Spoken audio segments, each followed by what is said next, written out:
好像越下越大了。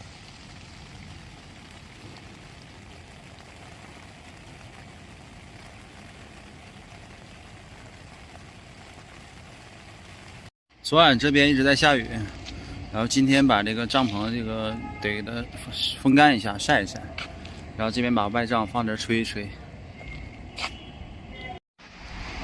现在要开始了，前方就是广州的方向啊！今天就是往广州的方向走了。这边该逛的景点也逛差不多了。这个是什么花？不过好香啊！处在这个小路上，伴随着一排的这个鲜花啊，这个香味啊，沁人心脾的这种感觉，哎呀，爽啊！好像我的镜头里常常出现花，是因为我真的很喜欢花。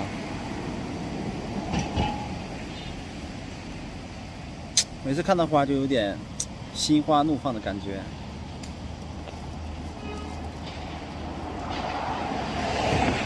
太鲜艳了！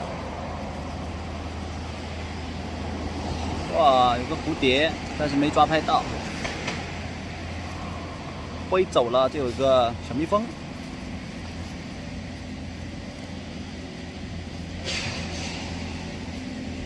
哇，蝴蝶，蝴蝶。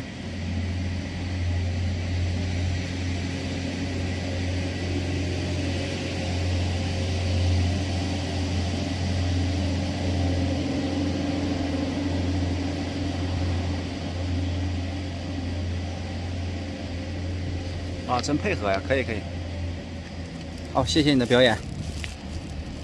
正是大宗祠，我是被这两个门神给吸引过来的，离老远看到了，高低得过来拍一下，我是特别喜欢这个。这边也有，一共是3间，就每个上面的门神画像是不一样的。这个是百顺祠。啊，这才是人家的那种田园生活，是吧？这边弄点一个帐篷，然后种点小菜，纯绿色食品，柿子才是自然熟的那种的，对吧？小时候经常在奶奶家的地里面吃这种柿子，现在是吃不到喽。看，哎呀，柿子这种西红柿是跟市场上买的那不一样的，它的柿子的味道特别浓，你知道吧？我跟阿姨说，我说卖我点西红柿，我要买点吃。然后她说你有零钱吗？我说没有，我可以微信付给她。她没有微信，她那个可能也不会玩什么智能手机的。然后送了我2个吃，这个还是蛮好的。找了个地儿洗了一下这个西红柿，然后准备尝尝怎么样。然后那个给我那个阿姨说不用洗，直接吃就行。但是我还是洗了一下。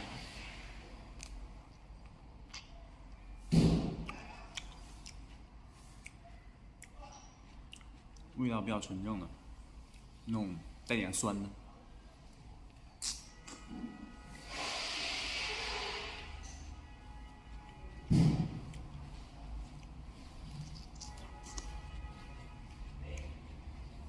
它里面还是有点青的，因为它没有熟的那么透，就里面有几个我还是挑2个红的摘的。